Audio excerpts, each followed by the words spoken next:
Okay, my name is Bert DeMill. I'm the Chief Commercial Officer here at Lineagen.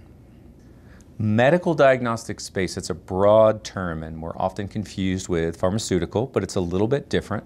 These tend to be research tools that have moved into the clinic, and by that I mean things like DNA-based testing, PCR-based testing. Those terms may be familiar to some of you. Those are medical technologies that now have clinical implications. So basically those types of tests are used to help diagnose and treat disease at a broad level. My role previous to Lineagen, I was the commercial officer running sales, marketing in the commercial piece for Genoptix Medical Laboratories. There we were very successful at building an oncology diagnostics franchise that was really targeted towards the community oncologist. And there we felt there was a lack of understanding in helping to diagnose leukemia and lymphoma, which are very challenging from the cancer standpoint to try and diagnose. So our business model was to make it simple and easy for the community oncologist to make the right treatment decision for their cancer patients. How did that translate into marketing success? We were very successful there. What we were able to do is, I think, penetrate an unmet need in the market. And by doing that, we were able to grow the business from about $4 million per year up to about $180 million a year in 5 years. And it sounds simple, but it's not. It was really about execution in that market space, understanding the needs of those community oncologists and giving them what they wanted when they wanted it. LabCorp, Quest, the classic competitors at the time were really not geared with their services towards that community oncologist. I think there was a lot of similarities with that Genoptix business model with Lineagen. For instance, one of the things that I think is similar is the unmet need. You heard me mention that a little bit earlier. Community pediatricians typically today in the United States do not have the tools to make a proper evaluation for kids with developmental delay and autism. Just like cancer, just like leukemia, it can be difficult, it can be challenging. My role at Lineagen is to help to develop products and services to meet the needs of those pediatricians so that they can make a definitive diagnosis as early as possible with children with developmental delay and autism. As we know from the literature, early diagnosis is critical to successful treatment of these conditions. And that, I think, is the similarity. These guys need help, and we're there to give it to them. Right, those are great questions. I think understanding how it's working, I think you need to understand the call point. And by that I mean the pediatrician that we're calling on. What are their daily problems? What are their issues and needs? And on our sales team, I like to talk a lot about needs-based selling or problem-based selling. What's keeping these guys up at night? What things are challenging for them, difficult for them?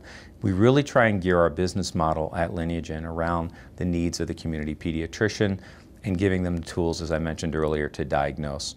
As far as getting larger and scaling that is something that takes a lot of attention to detail. And what I'm a huge fan of are metrics. Very little happens here at Lineagen without measuring the success of performance. To give you an example, how many cases came in today? How many bills got paid today? We watch that with very, very close efficiency across the organization to make sure that as we grow, we're growing at the right pace and we're measuring the right things. So I had the pleasure of spending about a year in a General Electric culture where if you didn't measure it, it didn't happen. So that's something that we've instilled here at Lineagen. We really watch our sales metrics very, very closely to make sure we're meeting our milestones, and we do it daily. Well, I think what was interesting about Lineagen is when I met the people, when I met the staff, the senior management team, there is a passion and a commitment, and a lot of companies talk about passion and commitment. Gee, we all want to do this, and we really, really are committed by it. There's a deep passion here to help not only the pediatricians, but the parents of children affected with autism and developmental delay. At Lineagen, we have a parent advisory board, which is a group of 12 parents that really help us understand not only what it's like to be in the shoes of a pediatrician trying to see 25, 30 kids a day and keep up with that pace and catch developmental delay, but also the needs of the parents. And a lot of our offering here at Lineagen is very unique because it is geared towards not only helping the pediatrician, but helping the parents navigate through resources and understanding genetic testing and the value it can have in the management of their kids to get that diagnosis early and to get intervention as early as we can. So I think the parent piece and the passion around that was really important during the interview process and really intrigued me and drew me to the organization. And I think something we're really good at Lineagen is remembering, and we'll do this at team meetings, there's a parent, there's a person behind every test result. It's not just a test result. There are people that are crying out for support and help. We have some very emotional discussions with parents here at Lineagen. Not only the genetic counselors, our financial counselors. We have a very liberal and supportive billing policy for the parents, for instance, to help them with their copays and deductibles, to really set in stone for them what maximum out-of-pocket liability is going to be. There's an appreciation for that because unfortunately many other vendors through their odyssey are not quite as supportive. So that's something we take great pride in. It's interesting you should bring up the foundation. We have a very close relationship, as close as we can, I think, with the Autism Society and Autism Speaks. We're very active in walks in the community for Autism Speaks. The Autism Society is another organization, as I mentioned, that we're very active with. Those are nonprofits, so keeping an arm's length relationship is important to them, but I can tell you there's a great degree of appreciation in both of those organizations for what we've been able to bring to the parents. Our support for the walks has been very well received by the regional directors across the country from Autism Speaks, so we're proud of that. How do we advertise? We currently don't have any direct-to-consumer marketing other than the web. The web does give us a unique opportunity through Opening Autism, which is a unique website that helps parents navigate through some of the challenges of diagnosing their child with delay or autism. And we also have another website called MChat. MChat is a diagnostic screening tool that we provide for parents free of charge to help them look for early signs and symptoms of developmental delay. So currently, at the size of our organization, no broad-based marketing, but I think that awareness gives us an opportunity to take it when we're ready. I'll give you an example. We did do a lead story in a Florida TV station, an NBC affiliate. We've had 2 now that have run about First Step DX by a local pediatrician, Dr. Annette McCool. That just happened kind of spontaneously. So the level of interest is really, really strong to the point where pediatricians that are in our court are willing to speak publicly and through the media about what we're doing. We think down the road we have some unique opportunities with the national media to talk about what we do, and that's on our list for it to do down the road. Looking at what we've been able to do to tie an actual result with a change in clinical management, we did actually have a parent with what ended up being Angelman syndrome. Angelman syndrome is a developmental delay condition that is what is considered pathonomic, meaning if we find it genetically, that is a hallmark marker for Angelman syndrome. This child had been in an intervention program for autism, for general autism, and it was not working. It was not effective. The results came back for Angelman. It was not garden variety. It was garden variety autism. It was Angelman syndrome. The clinical management of that condition is very different than it would be for autism. In this case, speech was an issue. So the inability to speak effectively, there's a loss of verbal fluency there for that child. So once we knew it was Angelman, once the parents knew and the pediatrician knew, they were put into a signing program to be able to sign and to use picture cards for communication. The level of frustration in that household went down significantly.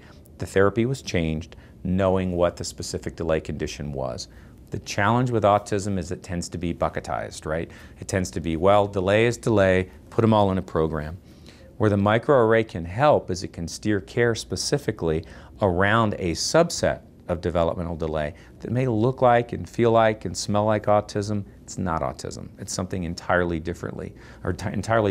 So we have numerous cases now in our case files. We have over 900 cases in the door where we can pull up examples that we share with pediatricians to show, doctor, it wasn't what you thought. This was another condition. And the change in clinical management was significantly different with that finding that it would have been otherwise. And that's what makes you feel good, is you're seeing an actual change in clinical management for the child for the better. Typically, it's an innovative pediatrician who is perhaps a little younger, a little more innovative, fresh out of school. They read the literature, they're up to date with what's going on. They've heard of chromosomal microarray, they've heard of genetic testing. But up until Lineagen, there's been some barriers for them. The inability to manage insurance. Insurance can be a real burden for a physician's office. In some offices, there are 2 or 3 staff who deal with nothing but insurance claims and issues. We take on that responsibility at Lineagen. So that's step 1, dealing with the insurance. Step 2 is they'll ask me, Bert, will you talk to the parents? I'm not a genetic counselor. I'm not comfortable with this information. Do you offer the counseling? Absolutely, we do. So that was a critical part of the success, the counseling and then the interpretation of the results, the handling of the insurance. I think when you add that package together, it makes pediatricians much more comfortable in ordering a test than they normally would be. I think that's been the winning formula for us. I do get questions occasionally from interested parties, investors, about what it is that makes Lineagen special, and I really think it's our focus. One of the things that's the secret sauce, if you will, about Lineagen is the focus on developmental delay and autism. When you look at the competitive landscape out there, you look at LabCorp and Quest and Signature, all of these companies are what I call technology-based companies. They base their solutions on a chip that does everything. It does cancer. It tries to do developmental delay. It's a broad-based indication for disease, human disease. Really, they don't specialize in the condition. What we do at Lineagen is we specialize in developmental delay, autism only.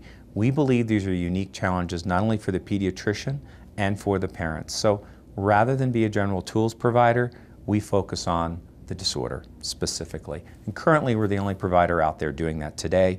I think that makes us special. Why not screen everybody? And in the diagnostic vernacular, that would be considered a general screen, where you'd be screening, as you said, every child coming in the door.